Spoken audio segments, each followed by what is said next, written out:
clay isn't quiet anymore. In this video, we meet 15 ceramic artists who are reshaping ceramics in 2025. The glaze rebels, the quiet porcelain poets, the ritual makers, and the studio rule breakers. No fluff, just the artists doing the work, why they matter, and what their practice teaches you. Watch closely. There's something here every visual artist can steal and make their own. If you want more raw art breakdowns, kindly hit like and subscribe. Let's dive in. Grayson Perry.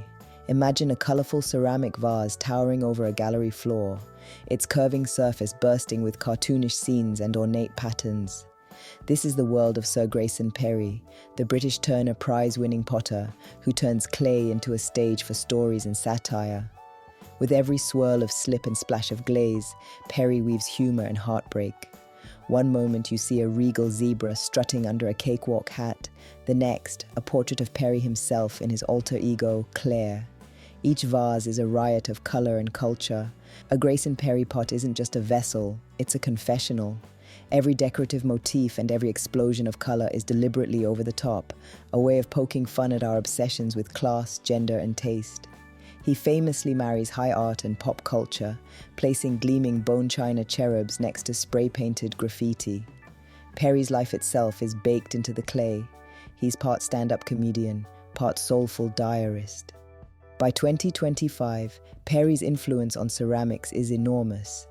A whole generation of potters now feels free to spill their secrets onto teapots because he cracked open tradition.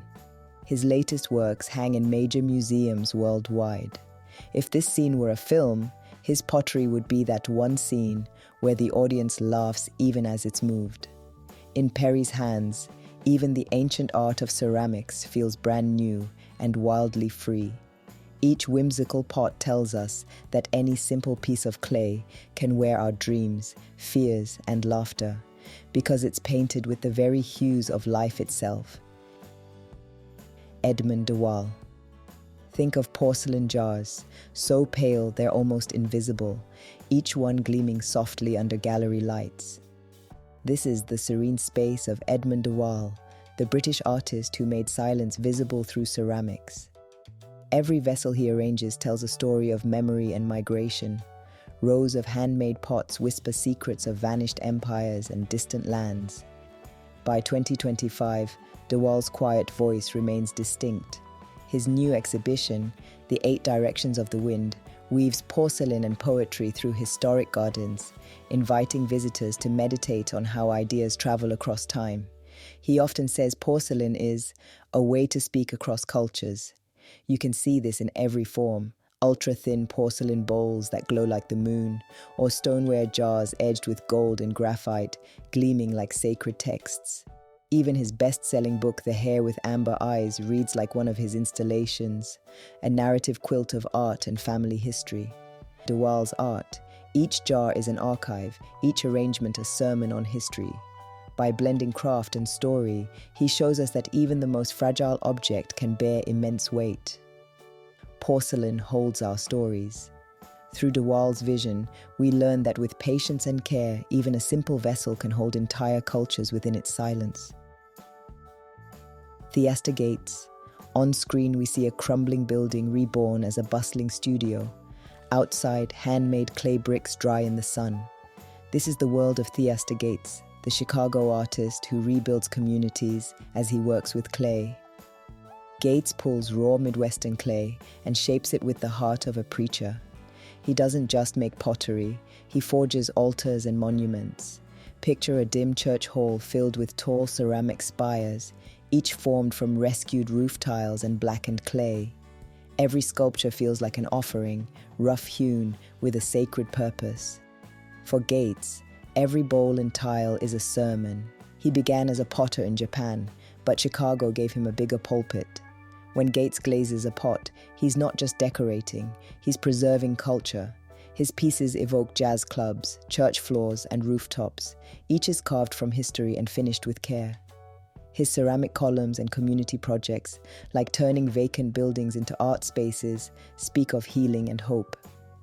By 2025, Gates's influence spans continents. His exhibitions, from London to Chicago, invite people into living works of art. Yet even on the streets, you feel his touch, transforming a sidewalk, stitching neighborhoods back together. A single clay bowl from Gates is a testament to social change. Through his hands, clay becomes a bridge between past and future. With Gates, even the humblest clay cup becomes a lifeline, linking people, history, and place. Simone Leigh. This is Simone Leigh's commanding presence, grand forms that merge black female bodies with architectural shapes.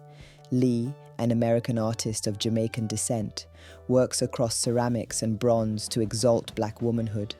Each figure blurs the line between body and vessel. Picture a massive bust, whose hollow skirt spirals like a temple column. Her sculpture, Bisi, stands 2.7 meters tall, a tribute to a Nigerian curator. The forms feel monumental yet tender. Leigh's sculptures feel like ancestors made visible. She treats clay as if it were both skin and soil, crowning figures with pottery spires or sculpted hair. Her art draws on African diaspora traditions. The female body becomes a home, the vessel a symbol of shelter and community. In Leigh's hands, a humble clay pot might sprout a crown or torso, telling stories of heritage and resilience. Each silent figure speaks volumes about strength. Her ceramics often reference vernacular architecture and spiritual symbolism, making the everyday sublime. By 2025, Simone Leigh is a global icon. She won the Golden Lion at Venice with her powerful ceramic works, and her exhibitions, from Boston to London, continue to showcase bold new sculptures. Simone Leigh shows us that even plain clay can be a monument. Her towering forms reclaim space for voices too often ignored, reminding us that every quiet story of strength deserves to be honored. In Leigh's art, clay becomes a throne. Each work is a solemn anthem of memory and power. Johan Creten. We enter a misty garden filled with enigmatic clay figures. This is the dreamlike world of Johan Creten, the Belgian artist who sculpts mythology into clay. His pieces look as if they sprang from ancient fairy tales, a kneeling man with a tiny head, a twisted bird with human legs. Everything he makes feels both organic and otherworldly. Each form seems infused with quiet emotion, a kind of mystical melancholy. His surfaces range from bone-white porcelain to deep forest greens, often glazed into iridescent finishes. Johan Creten calls his approach slow art. Each sculpture is a meditation. Trained as a painter, he fell in love with clay in the 1980s and has spent decades exploring its magic. Sometimes he casts his works in bronze, but often he starts with porcelain. His famous piece, Etude de Douleur, features an almost celestial porcelain form laid on its back. You sense resilience and sorrow in the same breath. Creten's art looks mythic. You might see echoes of angels, trees, or gods in his flowing shapes. Every work feels like a scene from a lost legend. Creten remains a pioneering force who helped reintroduce ceramics to the contemporary art world in 2025. His exhibitions draw crowds across Europe and beyond. Creten reminds us that clay can be as soft as a whisper and as profound as an echo from another era. Through his hands, ceramics become enduring stories, delicate, mysterious, unforgettable. Woody De Othello. De Othello, an American artist, brings everyday objects to life with clay. He might take a simple pot and give it arms and a face, or sculpt a teapot that seems part human, part plant. Each piece feels like a silent companion, sometimes playful, sometimes wise, but always alive with personality. Woody De Othello works with clay as if it were a living language, the narrator explains. He draws on West African and Nkisi power figures and family lore. His signature glazes are earthy mossy greens, warm browns, as if his pieces just emerged from a river. For instance, one sculpture resembles a kneeling figure made of stacked pots, eyes closed in calm.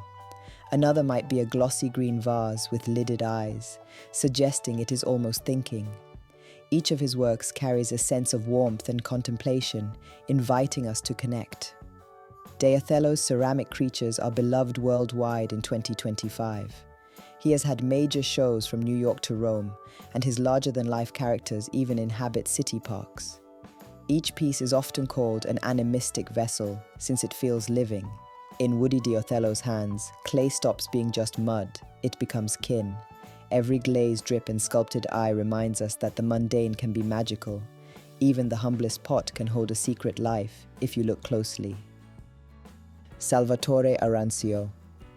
Arancio, an Italian-French sculptor, blends porcelain, etching and collage. His vessels often feel divided, one half with soft, traditional decoration, the other half wild and abstract. Imagine a cookie jar that seems to melt into neon stripes, or a bowl half covered in intricate gold patterns and half layered with alien-like textures. Salvatore Arancio weaves layers of meaning into each piece. Born in Sicily and based in London, he is fascinated by dualities. One famous work has one side painted like a Renaissance mural, and the other side speckled with neon glaze. A vase might carry images of an ancient sun and also have a translucent pearl coating. For Arancio, clay is a canvas for paradox and storytelling. By 2025, Arancio's visionary pieces appear in exhibitions across Europe. Arancio thrives on opposites. Each pot is a split personality, one half like a science diagram, the other like a star chart. He teaches us to see even an ordinary vase as two worlds in one. For Salvatore Arancio, every cratered cup is a poem. In his hands, even broken clay becomes the ultimate canvas. Francesca DiMattio. This riot of decoration is Francesca DiMattio's domain. DiMattio, an American artist, constructs sculptures that seem to have collided at warp speed. She stacks porcelain bowls like hats on a head, drips neon glazes down their sides, and sprouts them with beads and lace. Each hybrid form feels grand and precarious, dainty florals erupting into bold stripes, delicate shards clashing against cool mint chunks. Francesca DiMattio's work is a wild party in clay. She takes traditional porcelain patterns and turns them upside down. Think blue and white English china, but painted over with hot pink splatters and graffiti swirls. In one famous sculpture, pastel teacups dangle from the feet of a squat porcelain column as if about to dance. The forms are often curvaceous, even towering. She's said that making these giant ceramic walls is like throwing a lavish tea party with demolition. Her art collapses the boundary between beauty and chaos. By 2025, DiMattio's maximalist style is still turning heads. Her gigantic ceramic murals and sculptural towers feature in major galleries. In DiMattio's hands, even the boundary between a delicate vase and a hulking monster disappears. Her riotous towers remind us that in ceramics, even chaos can be beautiful. When we step back from her confounding forms, we're left with one message: tradition and invention can coexist in the most spectacular way. Ruby Neri. We enter a room where bulbous, ribbon-like ceramic sculptures stand like abstract sentinels. Ruby Neri's creations occupy space with calm absurdity and bold presence. Neri, an American artist from the San Francisco Bay Area, melds sculpture with painting. Her pieces often resemble mutated human forms, perhaps a pair of legs crossed at the knee or a torso bent into an arc, all hewn from clay. Their surfaces swirl with graphic patterns and drips, giving them an appearance both raw and regal. Ruby Neri's ceramics feel both familiar and uncanny. She comes from a lineage of California ceramic rebels. Neri splashes expressive marks on her sculptures, spray-painted tags, acrylic washes, and dripping clay. In one famous piece, a round ceramic mound bulges with electric orange glaze, studded with spikes, spunky yet dangerous. Another signature motif is a turtle shell shape perched on legs, painted in graffiti-like stripes, balancing figuration and pure abstraction. By 2025, Neri's influence in the ceramic world remains rock solid. She's known for towering forms that feel alive, each one a spirited companion. Neri shows us that clay is a playground for invention. She marries raw creativity with careful craftsmanship, proving that even the strangest clay creatures can hold deep feeling. In her hands, ceramics stop being just pottery. They become animated characters in an ongoing story. Ramesh Nithiyendran. Born in Colombo and based in Australia, Ramesh mixes traditions and pop culture with a big grin. He takes sacred images, Hindu gods and classical forms, and paints them in neon, adds lights or glitter, and turns them into something playful and loud. His work feels like a street carnival in a temple. One sculpture might be a serene deity in candy colors. The next could be a carved column splashed with fluorescent graffiti. He uses bold blues, bright pinks and gold, often letting glaze drip and catch the light. It looks joyful, even a little cheeky, but there's a serious idea under it. He's exploring identity, what it means to be Tamil in Australia, how cultures meet and change each other. He often works with porcelain that shines like candy. He sometimes adds LEDs, mirrored tiles, or gold leaf, so pieces glow or glitter under gallery lights. People say his work makes them laugh first, then think. Suddenly, an old myth looks brand new. By 2025, people all over the world are excited about his work. He shows in big exhibitions and biennials, and his pieces are talked about for being both beautiful and surprising. For Ramesh, clay is celebration. He shows us that art can be fun and political at the same time. His sculptures invite you to smile, think, and feel the energy of lives and traditions being remixed. Brian Rochefort. A slab of clay, a crack, a rejoin, then a splash of color so bright it looks like molten rock. That's Brian Rochefort's work. He makes ceramics that feel like frozen eruptions, bubbly surfaces, cratered edges, and glazes that run and shimmer like lava under a neon sky. He doesn't chase smooth perfection. Instead, he breaks, stacks, and rebuilds clay, then pours on glazes, glass frit, and salt until the surface behaves like geology, layers, reefs, and mineral caves captured in a single object. Look closely, and you'll find tiny crystals catching the light, ridges that look like coral, and pools of color that settled where gravity and the kiln allowed. Rochefort treats the kiln like a collaborator. He sets things up, then lets fire and chemistry finish the story. That unpredictability is central. Sometimes a piece blooms into a jewel, other times it fractures into raw texture. He loves that tension between control and chance. By 2025, his pieces are popping up in big fairs and galleries because they feel alive and modern. Viewers are drawn in by the color at first, then stay for the tactile detail, the rough, glassy edges that make you want to touch, even when you know you can't. His work reminds us that clay can be more than a vessel. It can be a landscape, a fossil, a bright explosion of nature frozen mid-blast. Brian Rochefort makes clay erupt.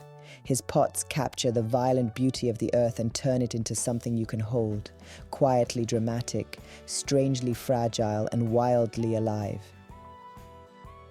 Geng Xue. She is a Chinese artist who makes small, delicate sculptures that look like dolls or guardians. Her pieces feel calm and strange at the same time, like they belong to an old story and to the present. She paints with pale colors and uses thin glazes so light passes through the porcelain. Sometimes she adds small playful faces or halo shapes, giving each object a gentle personality. Geng also makes short films where her clay pieces move slowly, like the start of a dream. Her practice mixes folk tales and everyday pop images, so a bowl might show a temple pattern next to a cartoon face. She explores ideas about who we are and what we believe in, but she does it without shouting. Her sculptures invite you to slow down, watch, and imagine the story behind each shape. In galleries, her work reads like a quiet ritual, rows of figures standing together, peaceful but full of meaning. By 2025, collectors and curators around the world admire her careful touch and quiet imagination. Imagine walking through a dark gallery and finding these small porcelain worlds. In Geng Xue's hands, porcelain keeps secrets and whispers old stories. Her work asks us to listen. Each fragile piece feels like a tiny book of memories, quiet, layered, and open for you to read with your eyes. Watch closely. Details linger on. Roberto Lugo. Gold leaf, painted portraits, spray paint tags, That's Roberto Lugo. He throws traditional pots on the wheel, but he doesn't stop there. He paints them with images of poets, activists, and neighborhood heroes. He writes poems on porcelain. He mixes Rococo ornament with graffiti. A graceful urn might carry a portrait of Maya Angelou on one side and bright spray paint on the other. It looks beautiful and it talks back. Lugo grew up in Philadelphia. Clay for him isn't just material, it's a way to hold memory and to speak about who we are. He learned pottery as a community practice and now uses that language to lift forgotten stories. His teapots and plates show people we should remember and issues we can't ignore. A delicate teacup can have the feel of a prayer and the edge of a protest all at once. What makes his work hit hard is the mix of craft and voice. The pots are crafted with skill, thrown, trimmed, glazed, but they also carry speech. He paints faces, adds text, and sometimes leaves marks that remind you of struggle, a chip, a scar, a gold patch like repair. That contrast makes viewers look twice, first at the beauty, then at the message. By 2025, his work is seen in big museums and community centers. He teaches, speaks, and shows that pottery can be a platform. Roberto Lugo turns the humble mug into a podium. Each ornate vessel sings a memory, demands attention, and asks us to listen. Andile Dyalvane. Sunlight pours into a dusty studio in South Africa's Eastern Cape. Hands push and knead rich red clay. This is where Andile Dyalvane works. His pots glow like embers, tall, hand-coiled vases and wide bowls that look both ancient and now. He uses local clay and traditional marks taken from Xhosa scarification and symbols, making each surface read like a map of memory. Andile learned his craft at Nelson Mandela University and later co-founded Imiso Ceramics with his wife. He makes big, strong forms that feel like modern totems, not just objects but carriers of stories.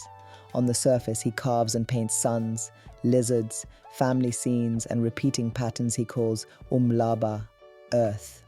The colors are honest, deep reds, black slips, and blues that come from the land itself.